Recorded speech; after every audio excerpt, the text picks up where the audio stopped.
Well, as we're rehearsing, it feels very much as though it is a love story, actually.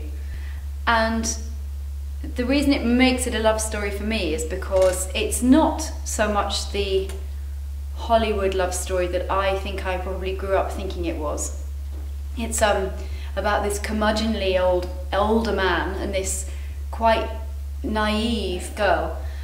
But the reason it makes it a love story that I'm convinced by is because she, in the end, don't want to give too much away, comes to things under her own terms. So it's quite a modern love story, I think.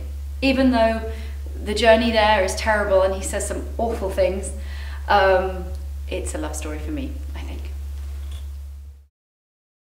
It seems perfectly plausible to me, the way we're doing it at the moment, that Higgins defrosts. He's not always going to be this obnoxious, demanding, ridiculous human being who says awful things. And even if he might say dreadful things, I think it's partly to amuse himself and perhaps others. And I think the way that this piece evolves, you can have a defrosting. And while I don't think anyone should think they could change somebody, I think one of the ways that we're doing this piece, both Eliza and Higgins come to an understanding about themselves, which means that they evolve, which is why I think we've hopefully successfully managed to defy what could be a hideously offensive take on the story. And I wouldn't want to play it like that. I wouldn't want her to be compliant and submissive, because I think there wouldn't be the friction that you need for the story to be told well.